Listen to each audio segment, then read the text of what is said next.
school security guard looked down on by police officer until the principal walked in and called him, "My husband." There are things you expect to hear in a school hallway. Laughter, the clang of lockers, the shrill ring of the period bell. You do not expect to hear the words, "Get your hands off me. I work here." But that's exactly what Andre Lewis said at 8:17 a.m. on a chilly Monday morning. And no one cared. The new officer assigned to Lincoln High was named Cole Briggs, blue-eyed, wide-jawed, with a badge too shiny to look real. He wasn't from around here. Andre knew his type. The kind of guy who still thought all the bad neighborhoods were a certain color. Andre had been standing at his usual post, right inside the front entrance. Tall frame, security uniform neat but worn. Radio clipped to his shoulder. He wasn't smiling. He didn't need to. His presence spoke for itself. Kids respected him. Or ignored him, which was often good enough. That morning, 2 sophomore boys had gotten a little too rowdy at the metal detectors. Andre stepped in, as he always did, calm voice, steady hand. "Easy, fellas. Backpack on the table. You know the drill." That's when Briggs swooped in. No warning. Just grabbed Andre by the arm, voice sharp. "Sir. Step away from the students."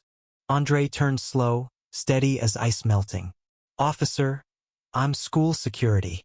Briggs didn't blink. Didn't listen. He tightened his grip. "I said step away." It wasn't just the grip that stung, it was the look. Like Andre wasn't even a person. Like he wasn't supposed to belong here. Kids gathered. Phones came out.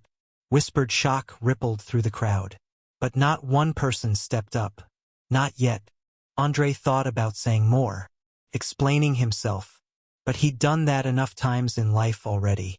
Black man, broad-shouldered. 6'2", he knew what some people saw when they looked at him. And no badge on his chest or ID card on his belt ever seemed to change that. Finally, Andre spoke again, voice even lower now. "Let go, officer. Please." But Briggs only dug in deeper. "You think you get to tell me what to do? In my town?" Andre's jaw locked. It was just another Monday. Except it wasn't. Not for Andre. Not for everyone watching. Because that was when the door at the end of the hallway opened. Principal Margaret Lewis. Tailored navy suit. Black heels clicking sharp against the tiles. Light brown skin. Curly hair pinned in a perfect knot. Authority wrapped in grace. Her voice didn't rise. It didn't need to. "Officer Briggs." Briggs froze, his hand still gripping Andre's arm. Margaret kept walking until she stood between them. Her eyes swept the room once the students, the phones, the security cameras overhead. Then she turned to Briggs and said words no one there would forget. "Let go of my husband." The silence that followed felt like it could crush a mountain. Briggs's mouth opened, then closed. Andre finally shook his arm free, stepping back just enough to reclaim his space, his dignity. The kids, their phones were still up, but now they weren't just filming. They were seeing, really seeing. Margaret stepped closer to Andre, smoothing his sleeve with a quiet touch that said everything. "I see you. I know you."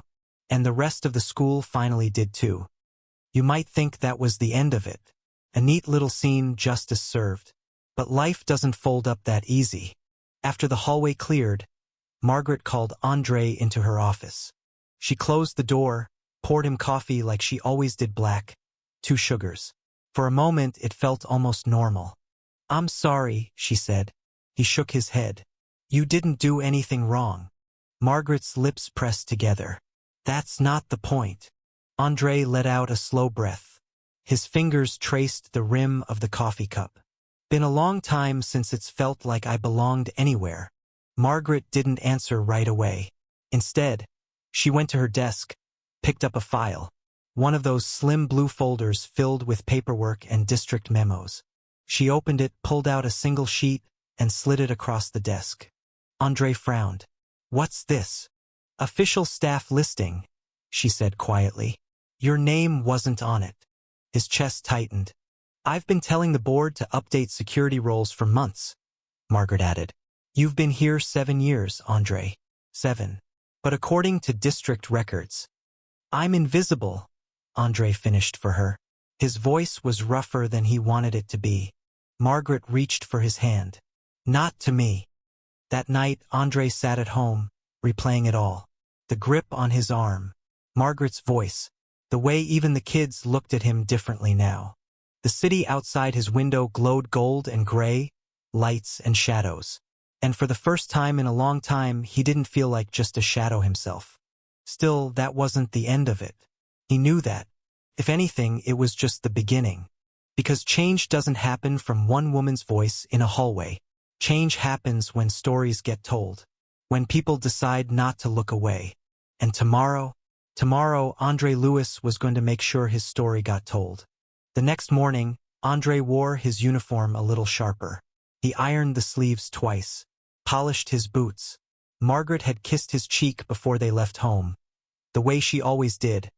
But this time there was an extra pause in it. Like she knew what the day might hold. Lincoln High didn't feel the same when he walked in. Some students nodded at him now. Others said things in low voices. Morning, Mr. Lewis. Hey, sir. Respect. Small words, but they carried weight. And yet, not everyone was watching him kindly. At 9:03 a.m., Officer Briggs returned. Andre spotted him right away.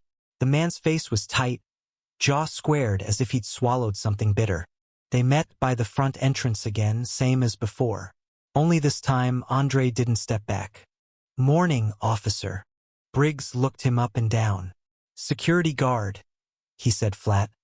Like the words didn't quite fit in his mouth. Andre didn't flinch. Andre Lewis. Briggs's eyes flickered. A beat passed before he answered. Look, about yesterday. Andre waited, but the apology didn't come. Not really. I was just doing my job. Andre could have left it there. Let Briggs save face. But he didn't. Doing your job shouldn't mean forgetting someone else's. Briggs's mouth pressed into a thin line. Andre let the silence settle between them. Not angry, not loud, just present. Because sometimes standing tall was louder than shouting. Word had spread beyond the school walls now. Local news picked up the student videos. The clip of Margaret calling Andre her husband aired that same night. Social media lit up. Principal and security guard. Respect on the job. Black man belongs. Some comments were supportive. Others weren't.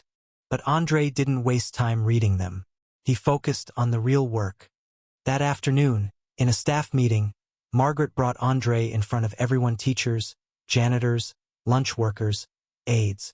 She cleared her throat once before speaking.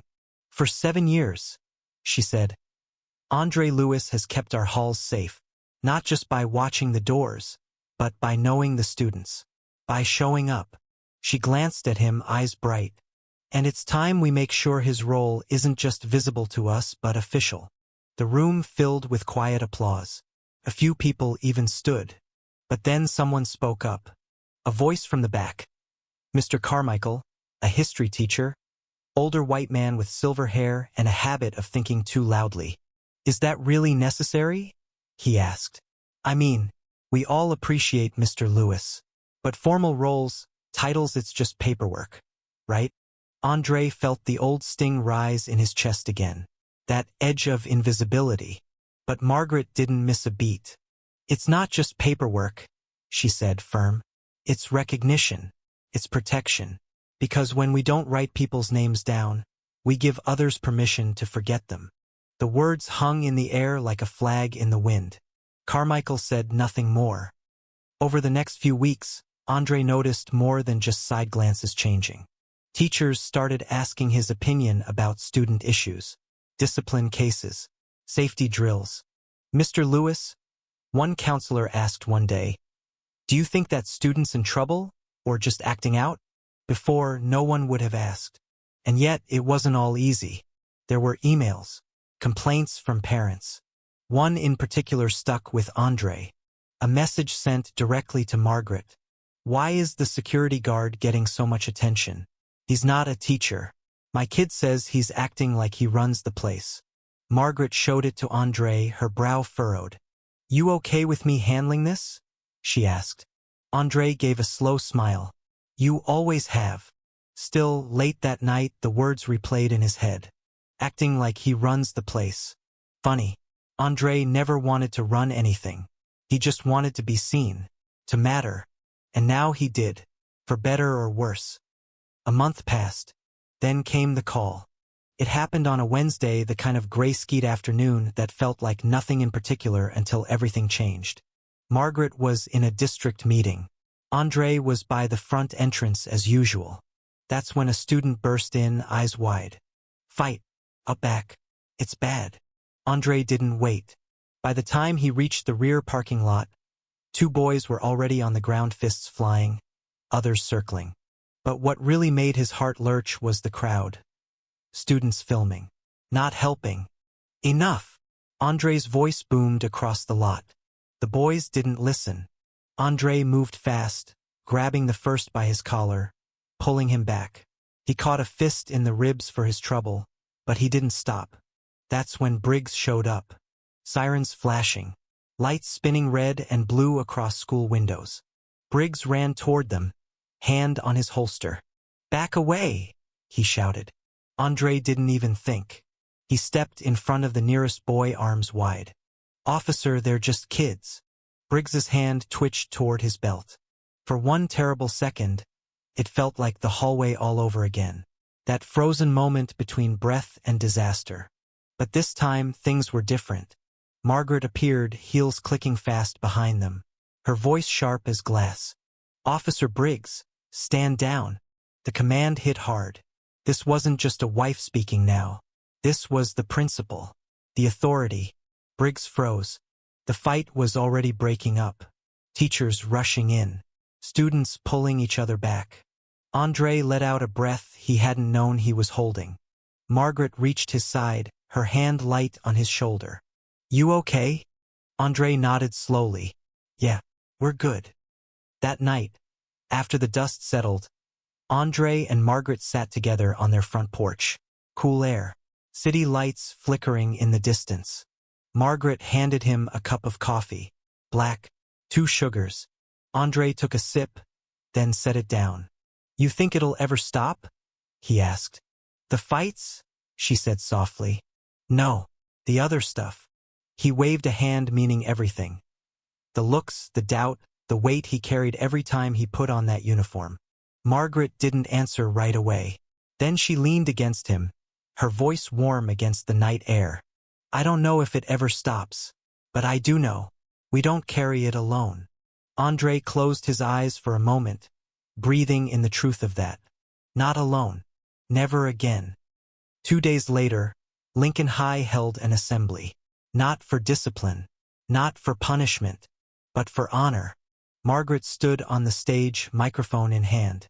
Andre beside her. She spoke to the entire student body. Teachers, staff. "For years," she said, "many of us walked past Mr. Lewis without seeing all he does. That ends today." She turned to him then, holding up a framed certificate. "From now on, Andre Lewis is not just our security guard. He is officially recognized as head of school safety and student support." The room erupted. Clapping. Whistles. Even some students shouting his name. Andre stepped forward, heart pounding. Not from nerves, but from something deeper. Pride. Margaret smiled up at him. And Andre, for once, spoke into the mic himself. His voice was steady. Strong. "I'm not here to run the place. I'm here to stand with you, keep you safe. And remind you." He paused, looking over the sea of faces. "No matter what uniform you wear, or where you come from, you belong." And this time there wasn't just applause. There was understanding. Real and lasting. Because sometimes, respect isn't just given. It's built. One quiet morning, one loud afternoon, one name written down at a time. The next Monday, Andre arrived at Lincoln High a little earlier than usual. The new nameplate was already installed beside his post. Andre Lewis, head of school safety and student support. The letters were small, neat, but they meant something more than just a title. He ran his hand over the metal once before stepping inside. By 7:45 a.m., the halls were filling up. Teenagers moving like rivers. Loud, fast. unpredictable. Andre stood steady, arms crossed, just watching. And that's when Malik Carter, 10th grade, always in some kind of trouble, stopped by the doorway. "Yo, Mr. Lewis," Malik said, eyes flicking down to the nameplate. "They really made that official, huh?" Andre gave a slow nod. "That's right." Malik leaned against the locker, looking both impressed and skeptical. "You really think it makes a difference, though? I mean, cops still gonna look at me like I'm trouble. Teachers still gonna think I don't care." Andre studied the boy for a moment. His posture, his eyes, the weight on his shoulders. Then Andre spoke carefully. "You ever hear about the first black police officer in the city?" Malik shook his head. "Man named Edward Rollins," Andre said. "Back in the 1940s. Wore the badge, walked the beat. But you know what? They didn't let him arrest white folks. Didn't let him patrol white neighborhoods. Whole job. But only half the power. That's messed up." "Yeah," Andre agreed. "But he did it anyway. Because sometimes the first step isn't about changing the world overnight. It's about opening a door." Malik frowned. "Still feels like the door's locked." Andre smiled, small and patient. "Not as locked as it used to be." Malik pushed off the locker, considering that. And then, in a rare moment of something like respect, he offered a quick nod before heading down the hall. Later that morning, Officer Briggs showed up again. But this time it wasn't about a fight. It wasn't about arresting anyone. He came in plain clothes, no uniform, no gun. Andre noticed the shift right away. Briggs walked up, clearing his throat awkwardly. "Mr. Lewis." Andre raised an eyebrow. "Officer Cole," Briggs corrected himself. "Off duty." Andre waited, not rushing him. Briggs rubbed the back of his neck. "Look, I've been thinking about what happened, about how I handled things." Andre didn't say anything, just let him keep going. "I'm not proud of it," Briggs admitted. "Truth is, I didn't see you for who you were. That's on me." The hallway was quiet around them. Morning traffic slowed. Andre folded his arms. "Takes a man to say that." Briggs gave a small, tight smile. "I figure, maybe there's ways I can do better. Start showing up here different. You know, not just as the guy with a badge." Andre considered that, then finally offered his hand. Briggs shook it. Firm grip. No tension this time, just respect. By the end of that week, Lincoln High was different again. Margaret initiated a new program, Community Connection Days. Once a month, local police, security staff, and students would sit together in workshops. No uniforms, no ranks, just people face to face. At the first session, Andre sat in the middle of it all. Malik was there, 2 arms crossed, skeptical as usual, but he showed up. Margaret opened the session with a simple statement. "We're not here today to pretend everything's perfect. We're here to make sure it gets better." The room was quiet for a moment, and then the conversations began. Real talk, hard questions, honest answers. Andre shared his own story. Growing up in the same part of town, knowing what it felt like to walk into a store and feel eyes on your back.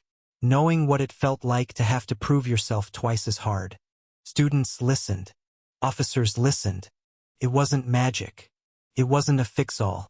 But it was something. And sometimes something was enough to keep moving forward. That night, back at home, Andre sat on the porch again. Margaret joined him, her heels off, hair down from the usual tight bun. They didn't speak for a while, just watched the city lights. Finally, Margaret broke the silence. "You ever wish things had been easier?" she asked. Andre gave a low laugh. "Every damn day." Margaret smiled, tired but warm. "Me too." Andre reached over, threading his fingers through hers. "But if it had been easy," he said quietly, "we wouldn't have learned how strong we are." Margaret leaned against his shoulder. "Strong," she repeated softly. "And seen." Andre looked out at the skyline, thinking about every hallway he'd stood in, every name he'd worn on his chest that people had ignored. Now they couldn't ignore it anymore. And that meant something. 2 months later, Lincoln High made the local news again, but for all the right reasons. A feature piece aired on Channel 7. From Division to Unity. How one school rewrote the rules on respect. The camera followed Andre through the halls. Kids greeted him by name. Teachers stopped to chat. The reporter, a young Latina woman named Rosa, asked him on camera, "Mr. Lewis, what would you say is the biggest change since all of this began?" Andre thought about it, then answered simply, "People see each other now. Not just uniforms. Not just skin. People." The story ended with a shot of Andre and Margaret standing side by side at the front entrance. A symbol, a reminder. Not everything was perfect. Not everything would be. But progress didn't come from waiting. It came from standing up, from opening doors, from holding your ground even when no one else would. By early spring, Lincoln High had changed in ways no one could have predicted 6 months earlier. The walls weren't just covered in faded posters anymore. Now there were new banners one students had helped design. Respect, belonging, community. Andre walked the halls feeling something deeper than pride. It was a quiet kind of peace, hard one, steady. One Friday afternoon, he stood at the entrance as usual when Malik came up to him again. This time, Malik wasn't wearing his usual hoodie pulled low over his head. He stood straighter, his eyes clearer. "Mr. Lewis," Malik said, voice quieter than usual. "They put me on the student council." Andre raised an eyebrow. "That right?" "Yeah," Malik said. "Figured. I can either stand outside complaining about stuff, or get inside and help fix it." Andre gave a slow smile. "That's real grown man thinking right there." Malik shrugged like it wasn't a big deal, but there was pride in his face. Real, visible pride. And in that moment, Andre knew something had shifted not just for him, but for the next generation too. The final test came unexpectedly. Late one night, around 9 p.m., Andre got a call. Not from Margaret, not from the school, from Officer Briggs. "Mr. Lewis?" Briggs said, voice tight with something close to fear. "We've got a situation." A fire had broken out in a nearby building 2 blocks from Lincoln High. The wind was pushing smoke straight toward the school. Inside, the janitorial crew was still working. Andre didn't wait. He grabbed his jacket and keys. Margaret was right behind him. By the time they arrived, red lights splashed against the sky. Fire trucks, police cruisers. Andre didn't hesitate. He moved past the barricades, flashing his school badge. Inside, through the haze of smoke, he found 2 custodians trapped by a locked door. "Hold on," Andre called, voice rough from the smoke. He forced the door open, coughing hard. Briggs was there, pulling people back, helping direct the firefighters. For those few chaotic minutes, titles didn't matter. Black, white, cop, guard, principal. They were just people working to save each other. By midnight, the fire was out. Everyone was safe. Andre stood outside Lincoln High's front steps, chest heaving with tired breath. Margaret wrapped a blanket around his shoulders. "You okay?" she asked. Andre gave a slow nod. "We kept them safe. That's all that matters." Margaret leaned in, her voice warm in his ear. "That's why I married you." Andre couldn't help but smile, tired as he was. The next week, Lincoln High held another assembly. But this time it wasn't just for the school. Local officials, news crews, community leaders packed the auditorium. Margaret stood on stage again, microphone in hand. But instead of speaking first, she turned to Andre. "This time," she said quietly, "you open." Andre stepped up to the mic. The entire room hushed. For a moment he looked out at all those faces. Young, old, black, white, brown. Then he spoke. "When I first took this job," he said slowly, "some folks thought I didn't belong. Some thought a man like me could never be more than just a guard standing by the door." A quiet ripple moved through the crowd. Andre kept going. "But here's what I've learned. Belonging isn't about what you wear on your chest. It isn't about what title you have. Belonging is about showing up, standing your ground, making sure the people around you are safe, seen, and respected. He paused, letting the words settle. In this building, every single person matters. No matter what they look like, no matter what name they carry. That's not just policy, that's our truth. When he stepped back, the applause was louder than anything he'd ever heard. Later that night, after the cameras packed up and the crowds went home, Andre and Margaret walked through the empty school halls together. The banners still hung from the ceiling. The smell of smoke from the fire still faintly lingered in the air. Margaret stopped near the front entrance, running her hand over Andre's nameplate. "Do you remember the first day we met?" she asked suddenly. Andre smiled. "You mean when you almost wrote me up for standing in the wrong hallway?" Margaret laughed quietly. "You always had a way of standing where people didn't expect." Andre shrugged. "Still do." Margaret turned to him fully now, voice softer. "I'm proud of you, Andre. Not just because of the job, but because of the man you are." Andre felt something tighten in his chest. That quiet weight again, not the burden this time, but the gratitude. "Couldn't have done any of it without you," he said simply. They stood there in the quiet together, husband and wife, principal and head of safety, two people who had fought through more than most would ever know. And as they locked up for the night, Andre felt it down to his bones. Respect wasn't given. It wasn't taken. It was earned. Step by step, word by word, and sometimes by simply standing your ground long enough for the world to catch up.